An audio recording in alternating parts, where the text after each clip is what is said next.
Why do we never see Meliodas in his assault mode cloak back when he used to lead the 10 commandments and the 7 deadly sins? After he lost all his emotions and entered assault mode, he would always have on a black cloak and a large demon mark on his head to show that he was in assault mode. But back when he led the commandments, he would wear a white coat while also having the same demon mark on his head. However, despite the demon marks being basically the same, I think they're actually two separate forms. From the way Melascula reacted when Meliodas initially transformed into assault mode after losing his emotions, it seems as if the commandments are terrified of Meliodas when he goes into that mode. And it also suggests that the form he led them in was a different, weaker version that they aren't as afraid of. Also, Meliodas really only uses assault mode when he goes all out in battle, as it's him pushing his power and darkness to its limits. And back when Meliodas was leading the commandments, there really weren't many people that could actually rival him in battle and make him go all out and go into assault mode. So he basically wasn't in assault mode very much when he led the commandments because he didn't need to be, which is why we never saw him wearing the cloak while leading them. Did you know why Kuze doesn't use his talents and Alia sometimes hides her feelings in Russian? He's got so much talent that he's considered a genius and a prodigy. Kuze himself is well aware of how talented he is, but he didn't capitalize on that talent at all after he left the Suo household because of two main reasons. The first reason is pretty obvious, as it's because his main motivation for working hard was to receive praise from his mom, and after his mom, it was his childhood friend. However, both of them eventually left his life and he was left with nobody to praise him, giving him no reason to work hard. And the second reason he doesn't use his talents was actually revealed during a conversation with Takashi and Hikaru. Because in their conversation, they brought up how Kuze had the potential to basically be a superhuman if he didn't slack off. However, Kuze defended himself and said it wasn't something to be proud of. He really thought this because if he used his talents, it would seem like he was playing life on easy mode and that he would be your generic, hated, overpowered protagonist who didn't have to earn anything and somehow got a harem. Personally, I'd gladly take the talents of an OP main character, but I guess that's just me. What would have happened if Subaru died in Echidna's Castle of Dreams in ReZero? Her Castle of Dreams has a lot of properties that make it a unique space in the ReZero universe. Like, it isn't even a real physical place, but instead someplace in the mind, which means if Subaru died there, it wouldn't be the same return by death process we're all used to seeing. After all, he was able to tell Echidna about return by death. Because it takes place in the mind, anything that actually happens to Subaru there won't affect him physically. In fact, in the physical world, it probably just looks like he's passed out or something of the sort. However, if he does sustain damage in the Castle of Dreams, it would mean he's just taking mental damage instead of physical damage, meaning he would probably be insane or crazy if he was seriously injured in the Castle of Dreams and then woke up, and he'd maybe end up in a state like he was in episode 15. This would also mean his mind would be much worse if he were to die there instead of being seriously injured, and he'd basically be brain dead, and I think he'd probably end up in a coma or some sort of state like Rem was after her name and memories were eaten, except there would be no way to save him unless an external factor like Satella caused him to return by death.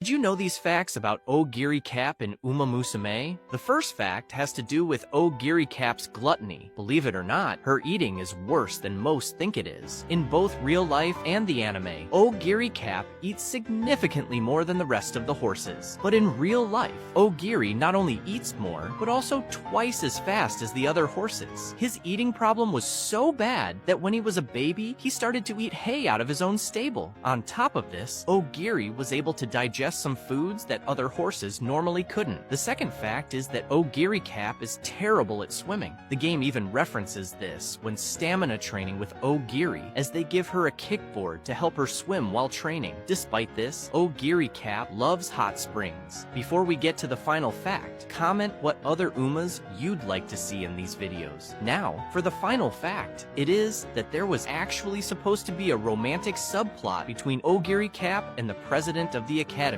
Rudolph, but it was ultimately scrapped. Did you know that in ReZero, the reality of what would happen if Echidna and Regulus met each other isn't what most would expect? Throughout the entirety of ReZero, Echidna and Regulus have never had an encounter with each other, and never will after the events of Arc 5.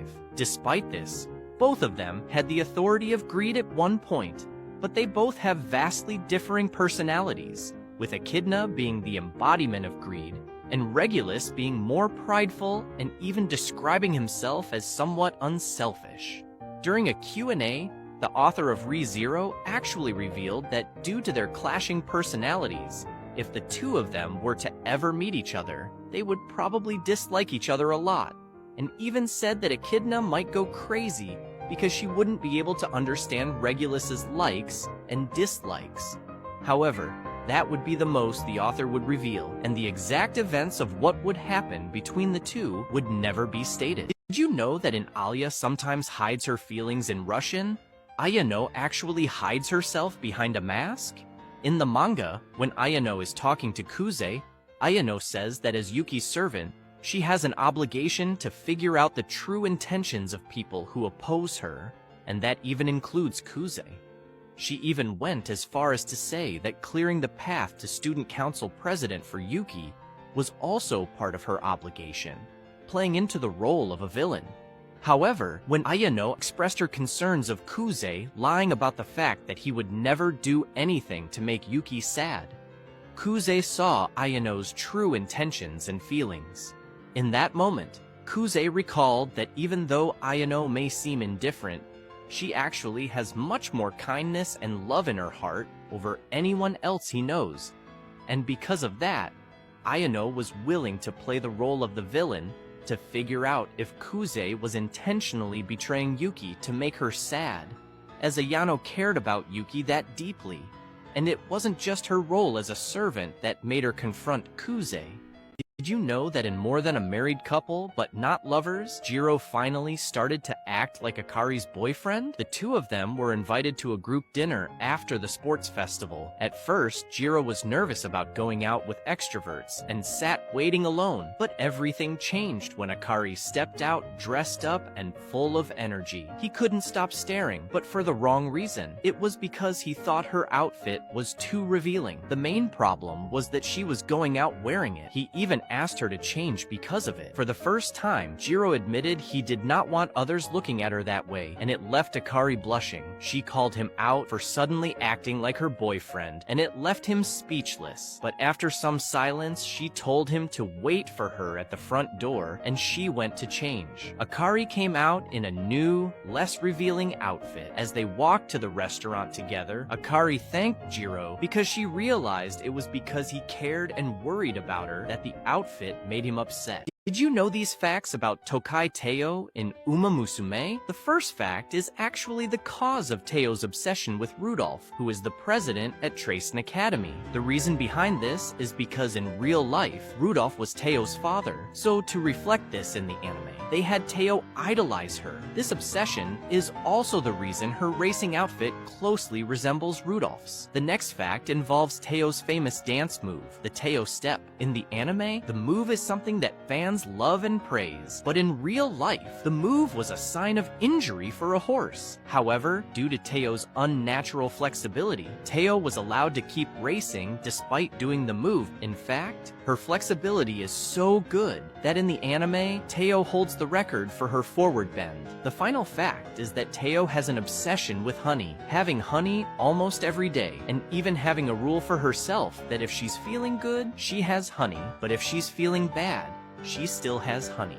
Did you know that Alia sometimes hides her feelings in Russian? Alia and Kuze almost had a romantic moment in front of the entire student council. During a student council meeting, Chisaki and Kenzaki got lost in their own little world. Then Yuki suddenly shifted her gaze to Ayano and began passionately gazing at her. Kuze couldn't believe what he was seeing, but decided to play along with what they were doing. But when he turned toward Alia and said her name, she immediately shot him down without a chance. The atmosphere turned tense as Yuki playfully looked at Alia and said that she'd thought they'd be close enough to do stuff like that by now. Then Yuki traced her finger across Ayano's cheek. This was enough for Alia to call Kuze's name and stare into his eyes. The two of them became locked in a staring contest, and Kuze got lost in her eyes as he started to realize how beautiful she really is. That is, until Masha walked in the room and embarrassingly snapped them back to reality. Did Yuki plan for this? Did you know that in Mushoku Tensei, Eris was originally supposed to marry Luke shortly after Rudius became Orsted's subordinate? Orsted revealed to him that the timeline they were living in wasn't the original one, and it was actually supposed to be very different, as Rudius was never meant to exist.